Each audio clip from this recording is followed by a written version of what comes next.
Hello friends, MPPSC prelims mains interview सारी परीक्षाएं एक साथ होने वाली हैं। लेकिन यहाँ पर हम अभ्यर्थियों से एक आज महत्वपूर्ण विषय पर चर्चा करेंगे। आपका ये जो डिस्कशन है आपको बहुत प्रोडक्टिव हो सकता है, मैं ये नहीं कह रहा हूँ कि होगा, लेकिन जब आप सुनेंगे उस पर अमल करेंगे तो निश्चित तौर पर चीजें क्लियर होंगी। तो सबसे पहले देखिए, मैं यहाँ पे आपको एक सबसे महत्वपूर्ण कीवर्ड, सिर्फ एक ही कीवर्ड पर अगर आपने अपने को फोकस रखा, अगर आपने उस पर अमल किया, तो ये मान के चलिएगा कि जो एग्जाम में आप प्रिपरेशन कर रहे हैं उसका परिणाम अवश्य निकलेगा।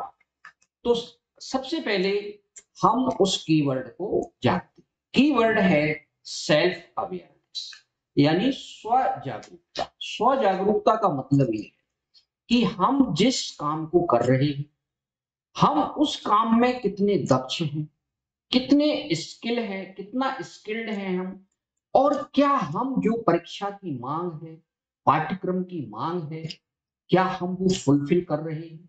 अगर हमने पिछले एग्जाम्स दिए हैं, उसमें हम पास हुए हैं या फेल हुए हैं, तो वो जो पास है या फेल है उसमें हमने कितना स्कोर किया, कहाँ कौन सी गलतियां की, कमियां रह गई, ये सारी बातें आपको जानना चाहिए।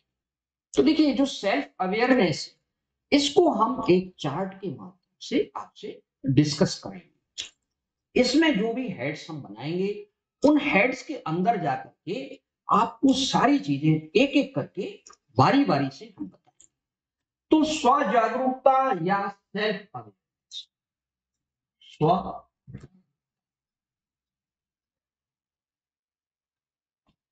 Self awareness.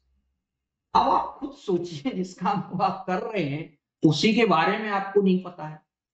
तो यहां पर रजनीश की कुछ लाइन मुझे याद आ रही। रजनीश या ओशो ने एक बहुत खूबसूरत शेर लिखा है। शेर ये है कि जिंदगी भर की गैरों से गुफ्तगू मगर हमसे ना हमारी मुलाकात हुई। मतलब हम दूसरों के बारे में दिन भर जानने में लगे रहते हैं लेकिन खुद के बारे में जान। तो देखिए, महात्मा बुद्ध ने भी कहा है, नो दाई सेल्फ, स्वयं को जानो, आत्मा नाम बुद्धि। है ना? अगर आप जितना अपने को जानोगे, जानने का अर्थ क्या है यहाँ पे, अपनी कमियां जान रहे हैं, हम अपनी अच्छाइयां जान रहे हैं, कमियां जो हैं उनको हम यथासंभव दूर कर रहे हैं। तो जितना हम अपनी कमियों को मिनिमाइज करेंगे, तो आप ध्यान रखिएगा, आपका जो आउटपुट होगा, आपका जो परिणाम होगा वो उतना ही बेहतर। सरल सी बात है ना? तो सबसे पहले देखिएगा, स्व जागरूकता में यहाँ पर आपके सामने टारगेट रहता है। आपके सामने कुछ लक्ष्य रहता है। लक्ष्य क्या है? वो है आपका सिलेबस। सिलेबस मैं बहुत ज्यादा खींचूंगा नहीं, मैं आपको सामान्य सी बातें आपको बताऊंगा।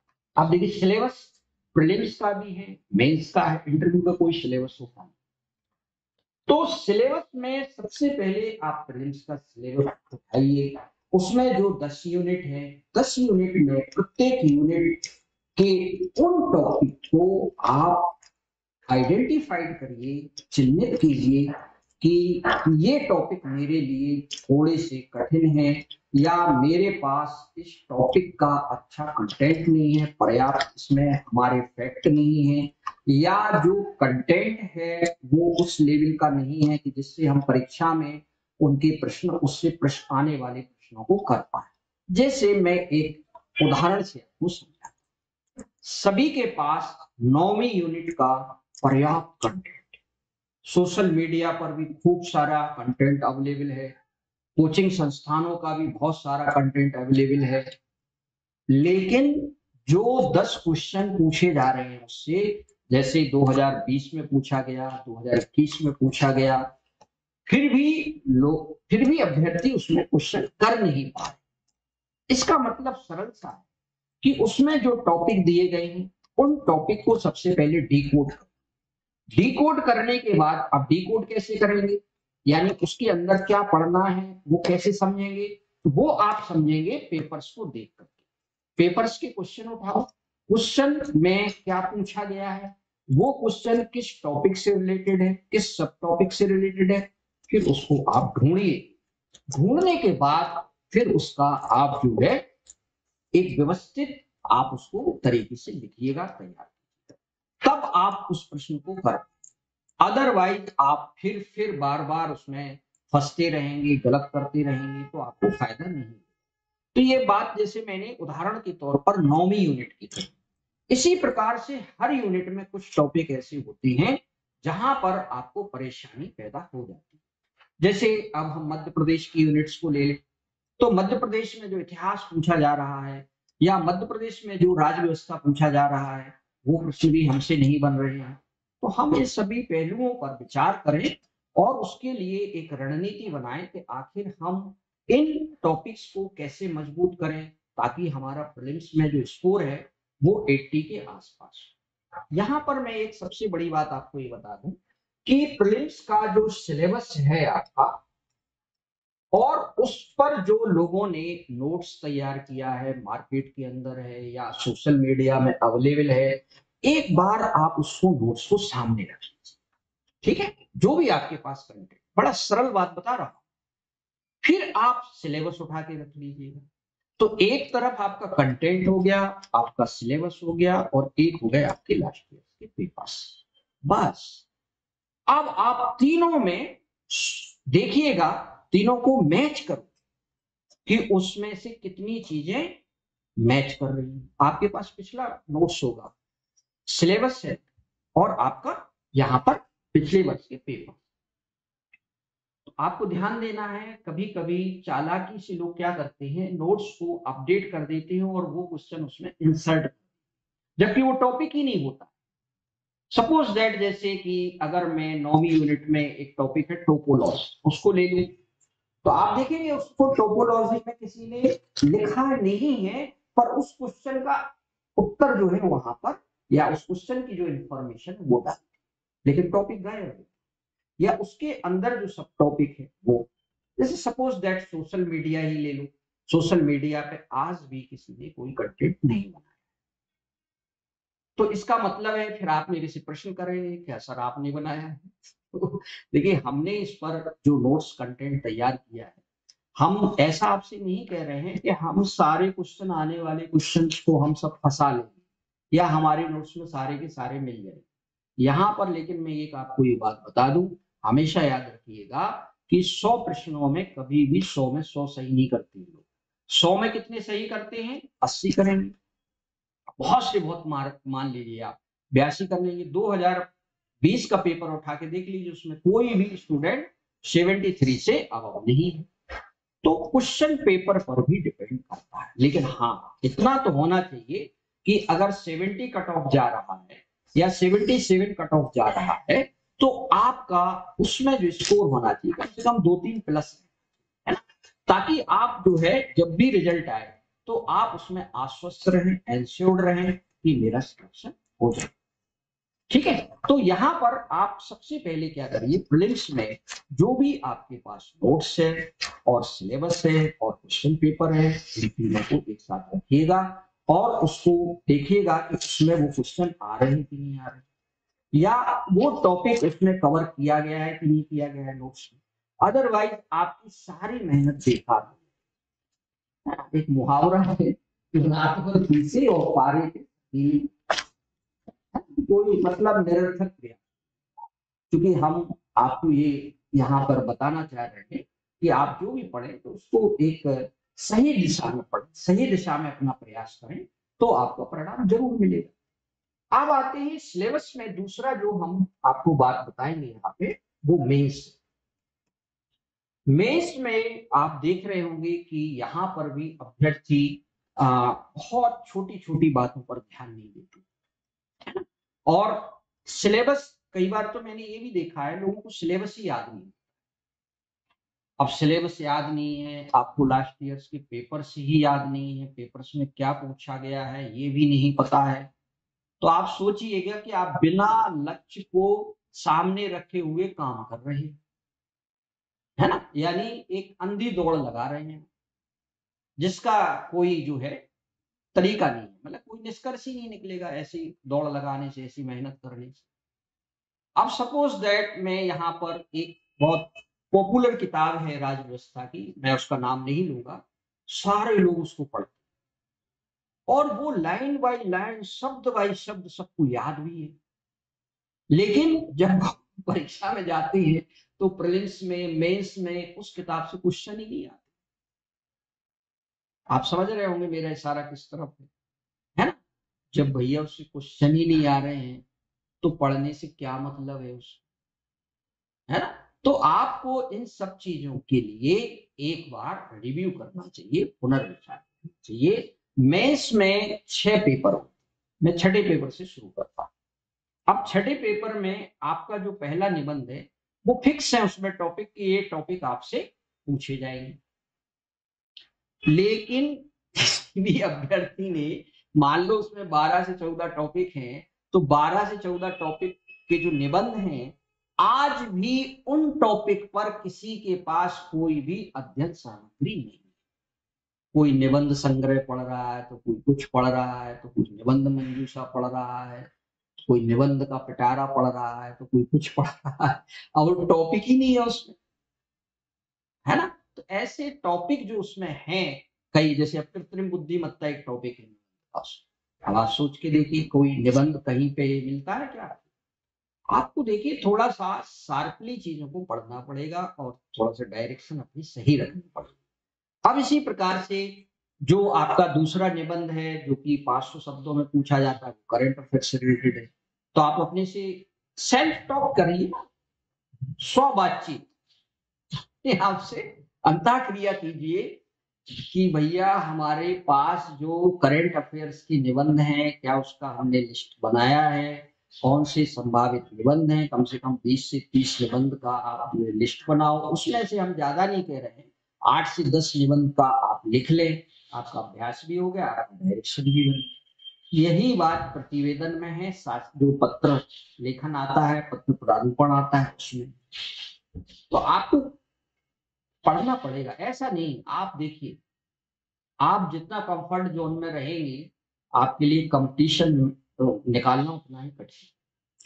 आप खुद से जब तक नहीं करेंगे, आपको ज्यादा कुछ सीखने को मिलेगा नहीं, है ना? तो जो ज्यादा से ज्यादा गलतियां करता है वो ज्यादा से ज्यादा सीखता है। तो allow to mistakes in your life, है ना? अगर आपको ज्यादा अनुभव अर्जित करना है तो आपको ज्यादा गलतियां करेंगे तो ज्यादा सीखेंगे, तो आपका जो परफॉर्मेंस गैप है वो मिनिमाइज होगा, सरल सी बात। तो ये बात मैंने छठे पेपर की। इसी प्रकार से पांचवा पेपर आपका सामान्य हिंदी का होता है। सामान्य हिंदी में हमने जो देखा है, ट्रांसलेशन जैसे आता है आपका हिंदी से अंग्रेजी, अंग्रेजी से हिंदी, अब तो उन्होंने एक पंक्ति वाला ट्रांसलेशन कर दिया। तो हिंदी माध्यम वाले अंग्रेजी, हिंदी से अंग्रेजी नहीं कर पाती, अंग्रेजी माध्यम वाले कभी कभी जो इंग्लिश से हिंदी करना रहता है उसके सही शब्दों का वो चयन नहीं कर पाते, लगभग में करते हैं। अब आप सोच के देखिएगा कि आपके निबंध के, सॉरी, सामान्य हिंदी के पेपर में आपका जो ट्रांसलेशन है वो कितने अंकों का पूछा जा रहा है। तो इसके लिए आपको ट्रांसलेशन के लिए पढ़ना चाहिए। ऐसा तो है नहीं एक दिन में आपकी सारी वर्ड पावर डेवलप हो जाएगी, एक दिन में आप सारे जो है वो ट्रांसलेशन के लिए जो टेंस वगैरह होती है वो सारे सीख जाएंगे आप। आपको महीने 2 महीने तो लगेंगे ना कम से कम। तो इन सब चीजों पर ध्यान दें आप। जैसे प्रतिवेदन लिखना है तो प्रतिवेदन जो लास्ट ईयर में पूछे गए 2020 में, अगर मैं आपसे पूछूं कि 2020 का पेपर कितने लोगों ने सॉल्व किया या कितने कोचिंग संस्थानों ने उसके मॉडल आंसर, बत्तीबाजी करने से देखिए रिजल्ट नहीं आता है ना? आपको सॉलिड काम करना, तो आप स्वयं लगाइए, आप किसी पे बहुत ज्यादा डिपेंड मत रहिए। अगर आप सॉल्यूशन खुद निकालेंगे तो आप सीखेंगे भी सबसे ज्यादा, है। तो ये बात हुई हमारे पांचवें पेपर की, और भी कई सारी बातें हैं लेकिन मैं यहाँ पर आपको एक ओवरव्यू दे रहा हूँ। अब आते हैं हम चौथे पेपर में। चौथे पेपर में जैसे केस स्टडी को ही ले लीजिएगा, तो जो प्रकरण अध्ययन है उसमें देखा होगा यहाँ पर जो केस स्टडी पूछी जा रही है वो यूपीएससी लेवल का नहीं, लेकिन ज्यादातर अभ्यर्थी क्या करते हैं, केस स्टडी में यूपीएससी कंटेंट की हेल्प लेते हैं। यही उसके थ्योरेटिकल पार्ट में भी है। और ऐसा ही एक टॉपिक है दार्शनिक और विचारकों का। अब आप देखिएगा दार्शनिक और विचारक क्या यूपीएससी में है, वो यूपीएससी के एथिक्स इंटीग्रिटी वाले उसमें है, सिलेबस में है क्या, नहीं। अब वो यहाँ पे आचार्य शंकर जैसे दार्शनिक, और उसमें भी देखिए आप प्रश्न किस लेवल का पूछा गया, एक पूरी की पूरी यूनिट है कि नहीं। तो यहाँ पे हम आपसे ये कहेंगे कि आप दार्शनिक विचारक वाला जो आपका टॉपिक है और जो प्रकरण अध्ययन है जो ऐसा एग्जाम में पूछा जा रहा है, आप भी अपना फोकस उस प्रकार से रखिएगा। 2020 में जो रिजल्ट आया है उसमें बहुत सारे अभ्यर्थी जो रुक गए हैं, उनका ये कहना था कि जो 20 में जो क्वेश्चंस पूछे गए हम उसके लिए पहले से प्रिपेयर्ड ही नहीं थे, है ना। तो प्रिपेयर्ड इसलिए नहीं रहते हैं क्योंकि आप जो है पढ़ने के अपने तरीके ही नहीं बदल रहे हैं, आप ट्रेडिशनल तरीके से पढ़ रहे हैं, या जो कोचिंग संस्थान है वो उसी ढर्रे पर चल रहे हैं, तो ढर्रा बदलना पड़ेगा, है। तो ये बात हुई चौथे पेपर की। अब हम तीसरे पेपर को देख लेते हैं। तीसरा पेपर ने तो पूरे एमपीपीएससी की तैयारी करने वाले अभ्यर्थियों में एक प्रकार का आतंकित कर रखा है इस पेपर, है।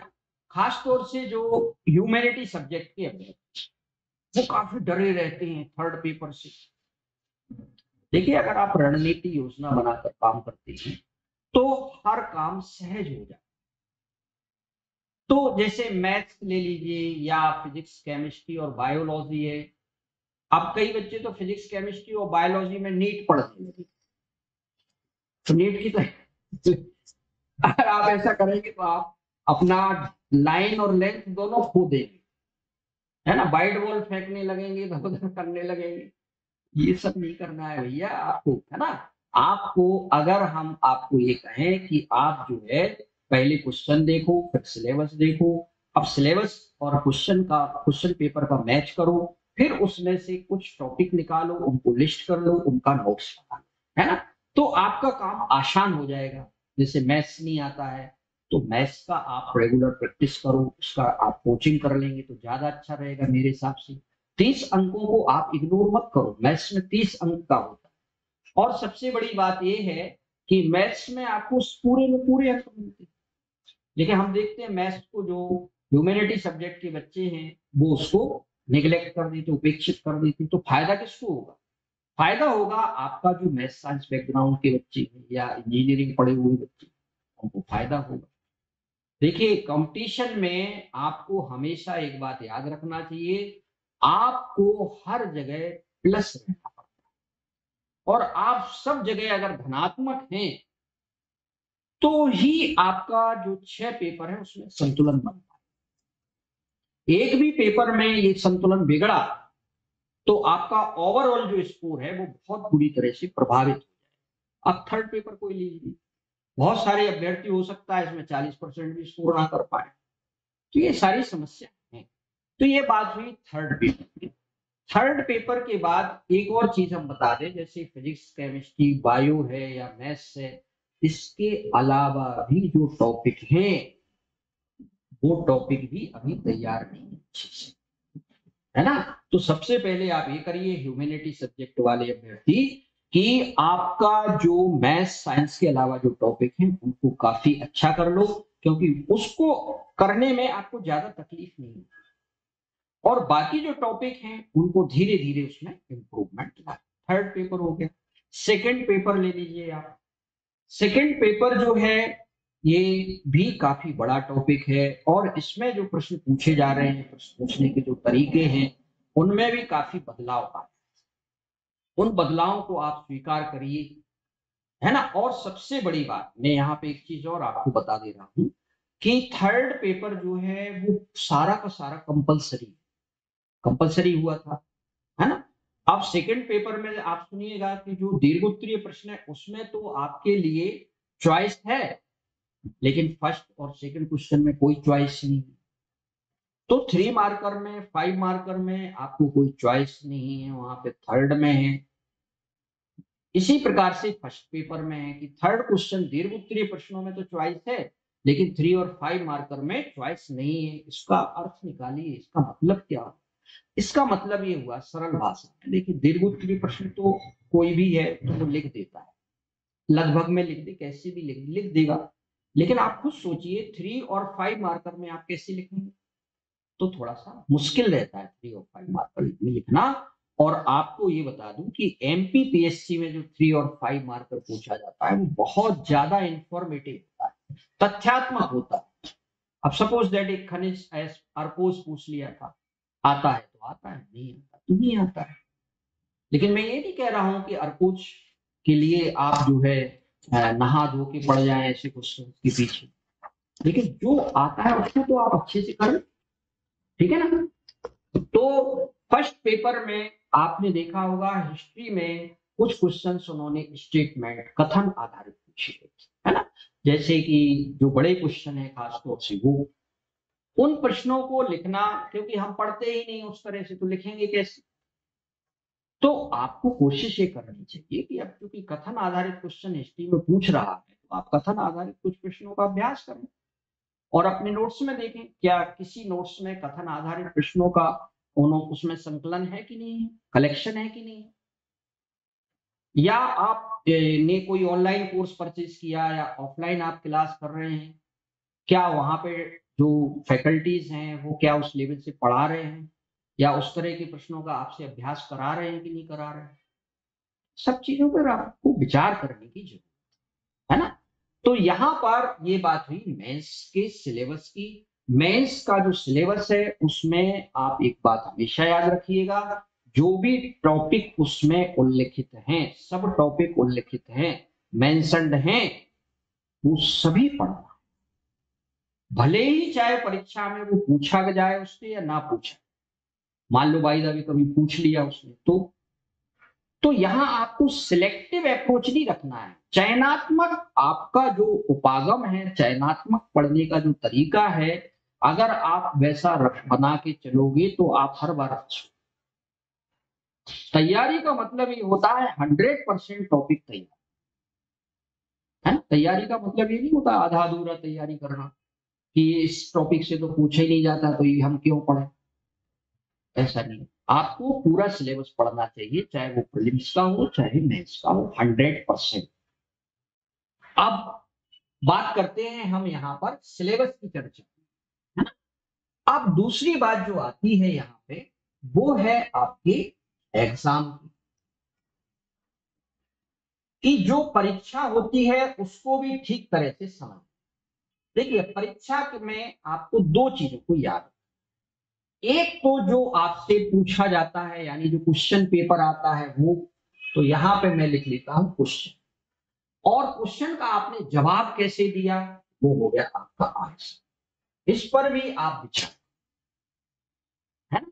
अब मान लेते हैं आपसे क्वेश्चन जो पूछा गया है आपने उसके आंसर्स किए। सबसे पहले तो ये देखिए सभी पेपर में, या मैं तो कह रहा हूं कि एक एक पेपर को आप देखिए। जैसे सपोज दैट हमने फर्स्ट पेपर का खंड आ लिया, खंड आ में हमने कितने प्रतिशत अटेम्प्ट किया, खंड बा में हमने कितने प्रतिशत अटेम्प्ट किया, ऐसे सभी में आप कितने प्रतिशत अटेम्प्ट कर रहे हैं ये लिख लो एक जगह, कितने प्रतिशत छूट रहा है ये भी लिख लीजिए। कितना साइंटिफिक है देखिए।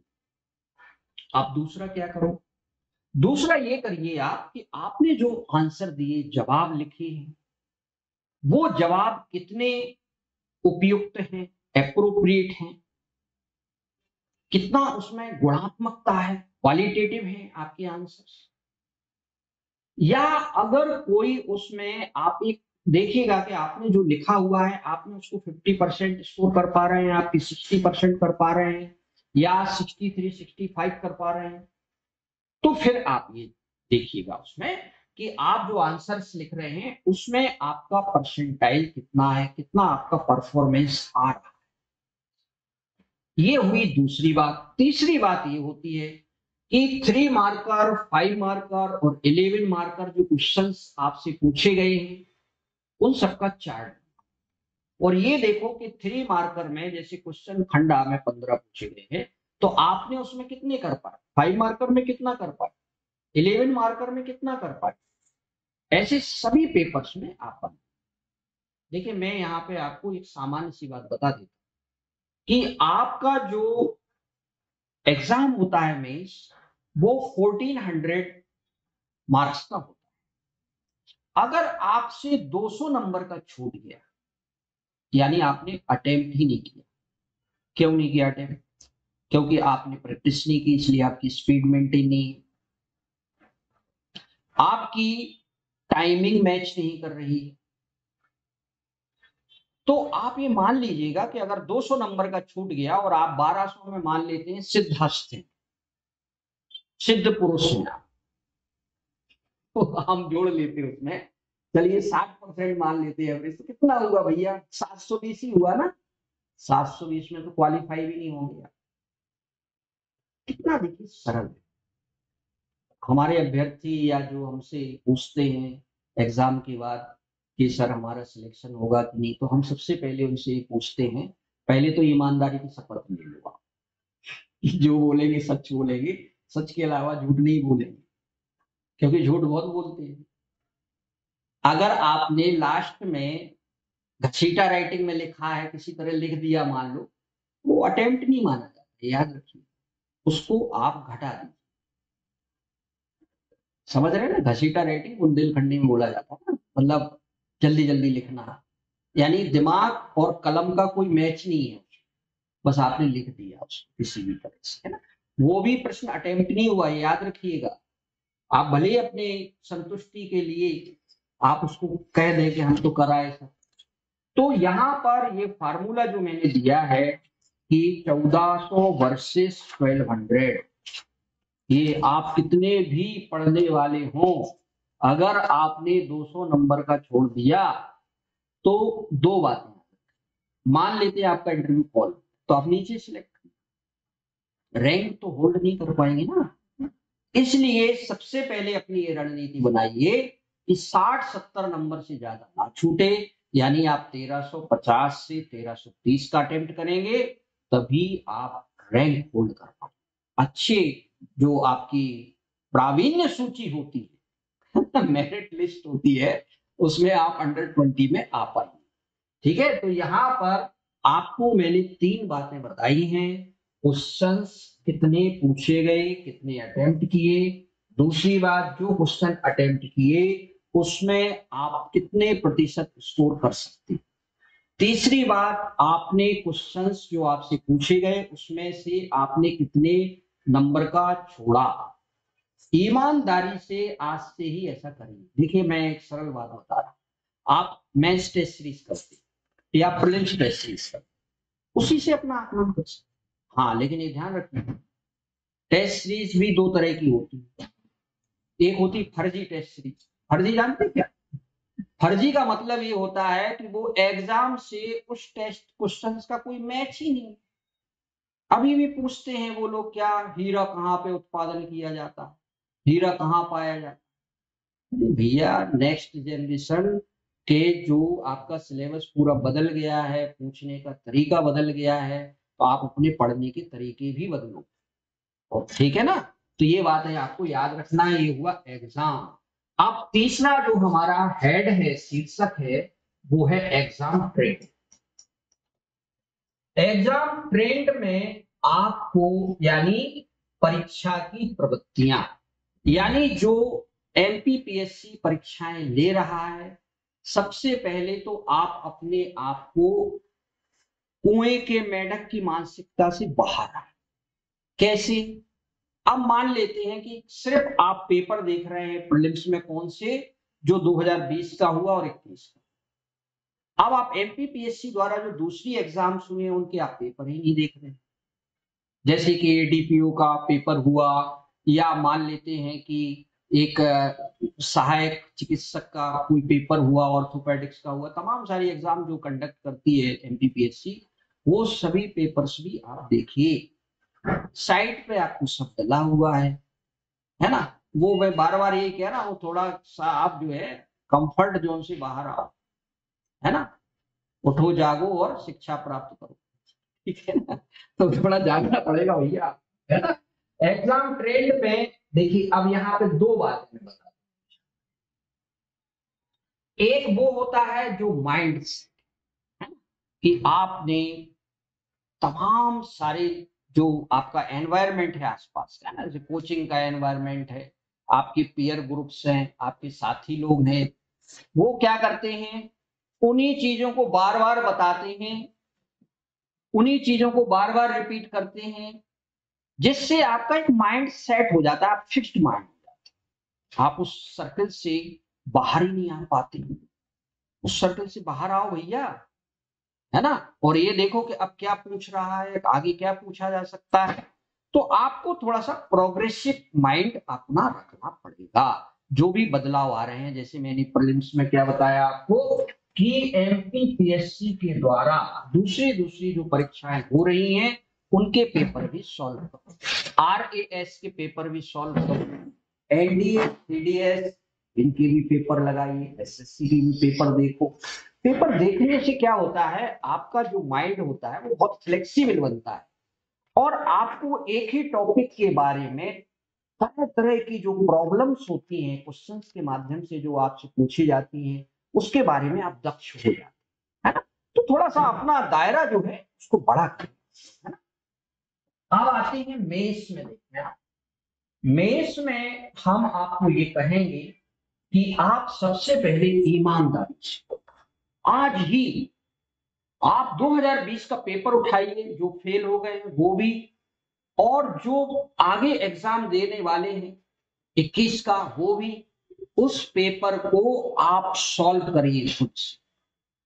आपको स्वयं समझ में आ जाएगा कि मेरे को कितने प्रतिशत आता है, या मैं इस परीक्षा में कितना कर पा रहा और कितना अभी करना मुझे शेष। देखिए, लिटमस टेस्ट है आपका।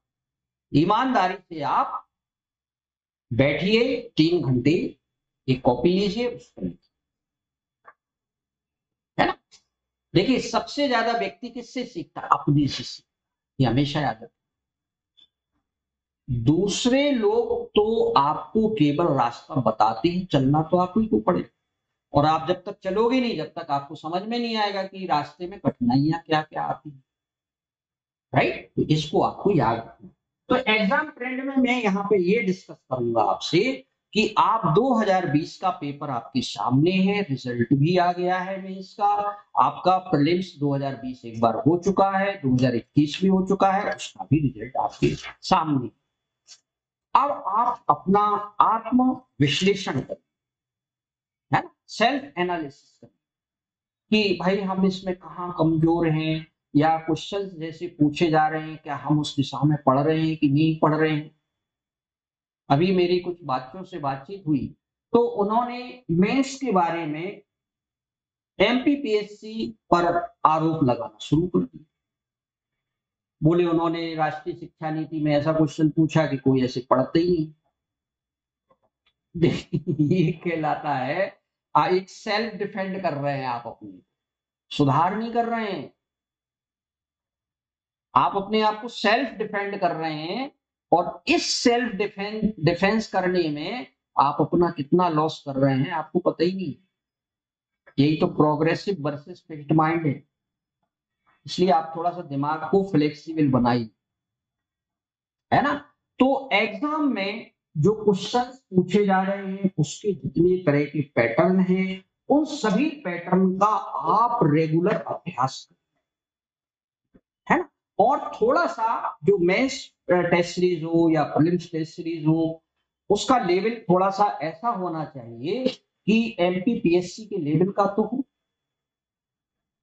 अब मान लेते हैं मेंस में मैं देखता हूं कि जो टेस्ट पेपर बनाए जाते हैं, उनके जो मॉडल आंसर बनाए जाते हैं, उसमें 90% आप गूगल करोगे तो आपको गूगल पे सीधे आंसर आए, यानी सब्जेक्टिव क्वेश्चंस वहां नहीं पूछे जाते।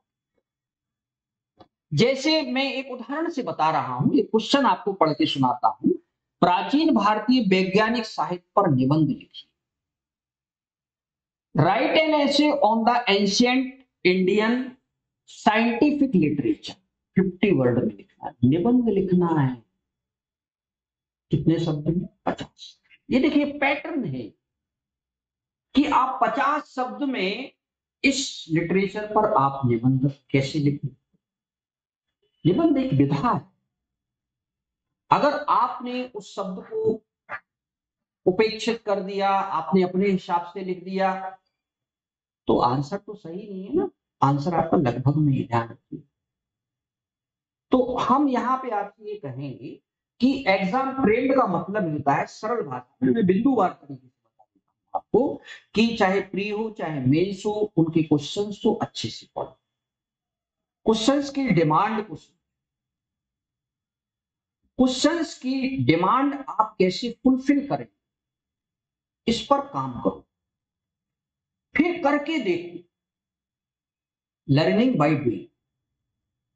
फिर आपने करके देखो, फिर क्या करो, फिर उसका असेसमेंट करो, मूल्यांकन करो कि भाई हमने ये क्वेश्चन लिखा या किया तो इसमें हमारा इतना परफॉर्मेंस हुआ। अब आता है सुझाव या सजेशन।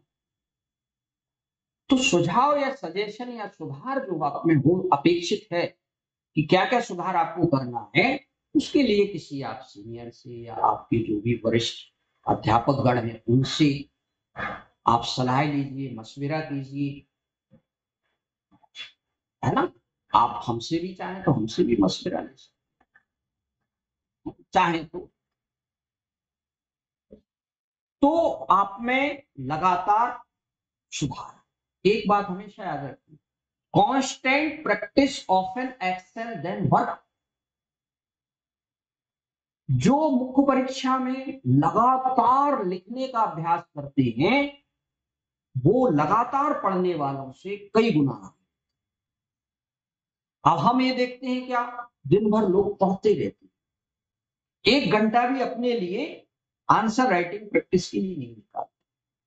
मैं तो आपसे एक सरल बात कह रहा हूं, आप जो है डायरेक्ट क्या करिए, जो पिछले वर्ष के पेपर हैं, RAS के ले लो, आप MPPSC के ले लीजिए पेपर।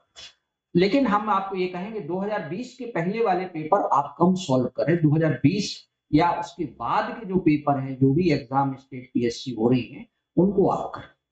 क्योंकि जो 2020 के जो पहले के पेपर हैं वो आप देख लीजिएगा, 2020 का पेपर उठा के वो मैच ही नहीं करता है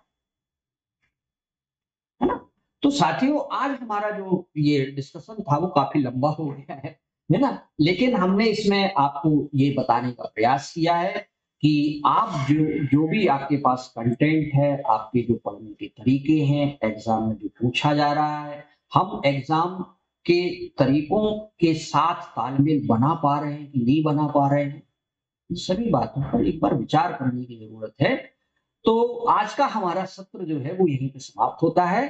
आप सब लोगों ने इसको बड़े ध्यान से सुना, आपके लिए सभी का धन्यवाद।